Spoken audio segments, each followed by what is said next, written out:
In today's lesson, we'll be learning about and practicing with least common multiples, meeting the requirements for TEKS 62C and 62D.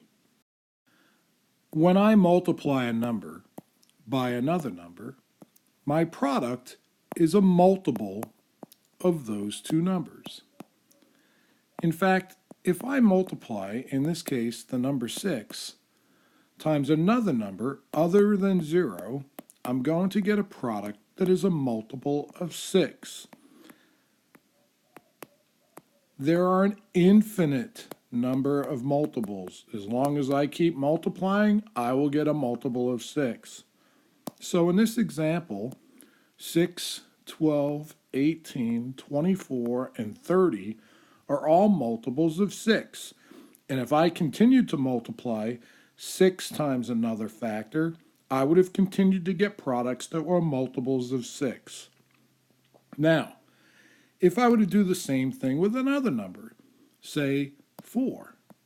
4 times 1 is 4, times 2 is 8. The same thing would be true. So long as I continued to multiply 4 by another factor other than 0, I would continue to get multiples of 4. And again, they're an infinite number. So that 4, 8, 12, 16, 20 are all multiples of 4. Now, the reason why we're talking about this is because we're looking for what's called the least common multiple. In other words, common multiples would be multiples shared by two different numbers. So in these two lists, I see the number 12 on both lists. That means that 12 is a common multiple of 6 and 4. I can get to 12 by multiplying 6 times 2. I can get to 12 by multiplying 4 times 3. 12 is a common multiple of 4 and 6. And in fact, here, 12 is the least common multiple. It's the lowest multiple shared by 4 and 6. Here's one reason why least common multiple is important for you to understand. If I had the fraction 3/4, and then I had the fraction 5/6, and I wanted to make a comparison, which one is less than or greater than the other? I'm going to try and find common denominators for these two fractions. And to find a common denominator, I need to find the least common multiple, because that's the number to which I will change the denominator in each of these two fractions.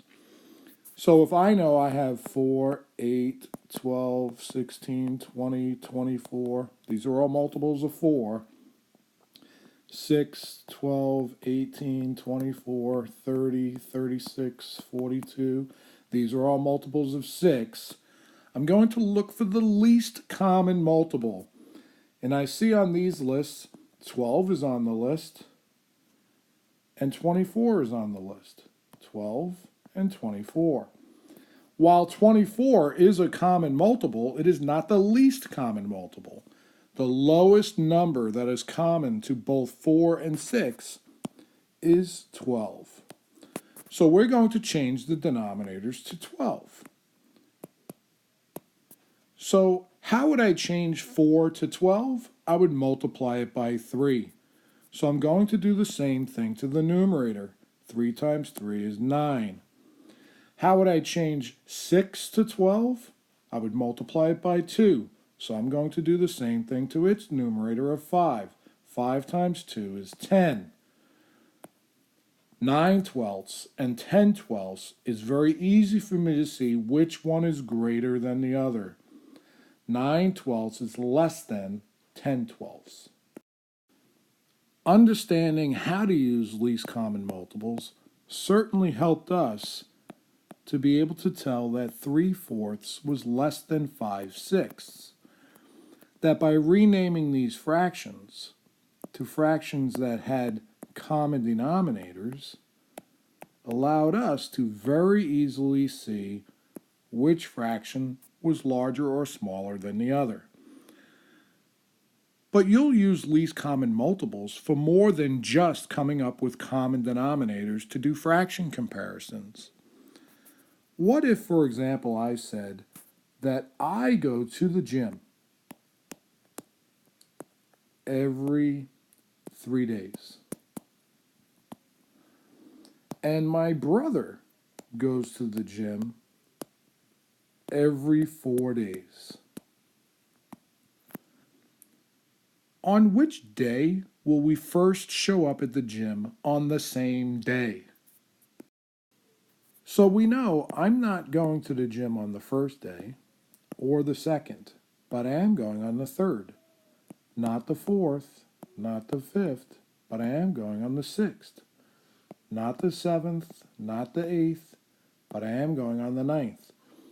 I'm going every third day. I'm going on multiples of 3. So 3, 6, 9, 12, 15, 18, 21, and so on. While my brother goes to the gym not on the first, nor the second, or the third, but on the fourth. Not on the fifth, nor the sixth, or the seventh, but on the eighth. Not the ninth, nor the 10th, or the 11th, but the 12th. He's doing the same thing, only he's going to the gym on multiples of 4. 4, 8, 12, 16, 20, 24, 28, and so on. So I could use least common multiples to learn on which day we will show up to the gym on the same day. I'm looking for the least common multiple. So first of all, I see 12. And in fact, for the lists that I've made so far, the only common multiple between 3 and 4 has been 12. It's also the least common. It's the lowest product that they both share, the lowest multiple, 12. So on the 12th day, my brother and I will be at the gym on the same day. Let's go ahead and recap this lesson. When we multiply any number by another whole number that is not 0, then we get a multiple of that original number. So here, 4, 8, 12, 16, 20, and on into infinity are multiples of 4. And I can do this with any number, so that if I were to do the same thing with, say, 5, and I multiplied 5 by any whole number other than 0, I'm going to find I'll get multiples of 5. So in this case, 5, 10, 15, 20, 25, 30. And that if I were looking for common multiples, those would be multiples that showed up on both lists. And so in this case, the only multiple I see so far that they share, and keep in mind my lists are short, I'm only showing a few examples, is 20. 20 is a common multiple for 4 and 5. And in fact, 20 is the least common multiple. It's the lowest number they both share as a product. 20. I can use what I know about least common multiples, then say, hey, I can find, for example, which fraction is smaller or larger, 1/4 or 1/5. Now I think I should easily be able to tell 1/5 is smaller because anytime I have a larger denominator with numerators that are the same size, my pieces are smaller. But if I wanted to be absolutely certain, I could change 4 and 5 to common denominators. And if I know that 4 and 5 share the least common multiple of 20, 4 to 20 is times 5. So if I multiply the numerator by 5, I get 5/20. 5 to 20 is times 4. If I multiply this numerator by 4, I get 4. And now I'm absolutely certain that 5/20 is greater than 4/20. I showed one example as well during the lesson to show you that least common multiple can be used for more than just writing fractions in the same form with common denominators.